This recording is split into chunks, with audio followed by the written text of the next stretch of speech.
आपका क्वेश्चन क्या कहता है, A uniform electric field having a magnitude E naught and direction along the positive x-axis exists if the potential V is 0 at x is equals to 0 then its value at x is equals to positive x will be। ये रहे आपके options. हमें question में बोला है कि हमारी ये पॉजिटिव x-axis डायरेक्शन है, ठीक है, ये है हमारी y-axis की डायरेक्शन और ये हमारी z-axis ले लेते हैं और ये हमारी है दैट इज नेगेटिव x-axis।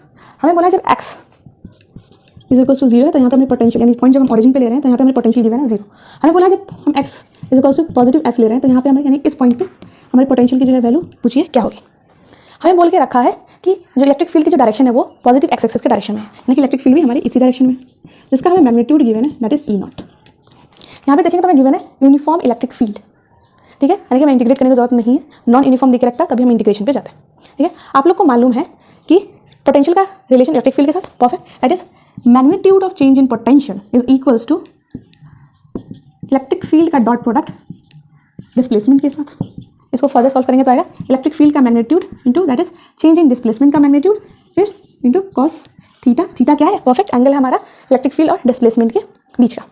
यहाँ पे देखिए तो इलेक्ट्रिक फील्ड और हमारी डिस्प्लेसमेंट भी क्या हो रही है, सेम डायरेक्शन में हो रही है ना, पॉजिटिव एक्स में ही, तो दोनों जो है हमारी पैरेलल है, इनके बीच का जो हमारा एंगल है वो क्या है, परफेक्ट 0 डिग्री है। तो यहाँ पर हम लिखेंगे E change in displacement is cos 0 degree. आप लोग को मालूम है कॉस 0 डिग्री की वैल्यू परफेक्ट दैट इज 1, तो ये हमारी होगी इलेक्ट्रिक फील्ड का मैग्नीट्यूड चेंज इन डिस्प्लेसमेंट का मैग्नीट्यूड कॉस 0 डिग्री की वैल्यू है तो मल्टीप्लाई बाय 1, तो ये हमारी आएगी क्या, इलेक्ट्रिक फील्ड का मैग्नीट्यूड और चेंज इन डिस्प्लेसमेंट। यहाँ पे इलेक्ट्रिक फील्ड का मैग्नीट्यूड चाहिए, हमें गिवन है that is E not. Change in displacement का मैग्नीट्यूड यहाँ पे देखें तो यहाँ पे ये हमारा डिस्प्लेसमेंट, तो ये हमारी क्या है, यहाँ पे तो देख सकते हैं इनके बीच का जो डिस्प्लेसमेंट का जो वैल्यू है मैग्नीट्यूड दैट इज एक्स है, क्लियर है। तो हमें मिल गई चेंज इन डिस्प्लेसमेंट की वैल्यू, तो यहाँ पे पुट करेंगे दैट इज एक्स, तो हमें मिली है ये चेंज इन पोटेंशियल की magnitude that is E naught x. हमें डायरेक्शन भी चाहिए, तो आप लोग को मालूम है potential always decreases in the direction of electric field, यानी कि जैसे जैसे हम इलेक्ट्रिक फील्ड के डायरेक्शन में जाएंगे हमारी पोटेंशियल डिक्रीज हो जाएगी। मतलब कि इस रीजन में हमारी जो पोटेंशियल जो है, इसको रेज कर रहे हैं, इस रीजन में हमारी जो है पोटेंशियल हाई पोटेंशियल है और इस रीजन में हमारी जो पोटेंशियल है वो लो पोटेंशियल है। फर्दर और जाएंगे तो हमारी पोटेंशियल और डिक्रीज होती जाएगी, ठीक है, और जितना इलेक्ट्रिक फील्ड के डायरेक्शन में हम जाएंगे पोटेंशियल हमारी डिक्रीज होती जाएगी, तो इसलिए हमें पता चलेगा कि यहाँ पे इस पॉइंट पर हमारी पोटेंशियल हाई है, इस पॉइंट पर हमें लो पोटेंशियल है, ठीक है।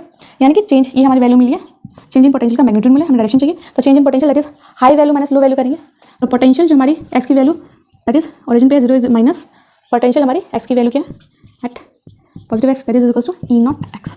हमें पोटेंशियल ओरिजिन पे गिवन है दैट इज 0 है, नेगेटिव पोटेंशियल एट एक्स पे हमें फाइंड आउट करनी है is equals to E naught x. तो यहाँ से अगर हम देखें तो ये निकलेगा that is negative potential x is equals to E naught x. ये नेगेटिव में है हमारे साइन इस साइड में, तो इसको भी इस साइड में कर सकते हैं ना, potential x is equals to E naught negative E naught x. तो ये हमारी मिल गई पोटेंशियल यहाँ पे कितनी होगी that is E naught negative E naught x, ठीक है। तो ऑप्शंस देखेंगे तो हम लोग का आंसर हो जाएगा B negative x E not.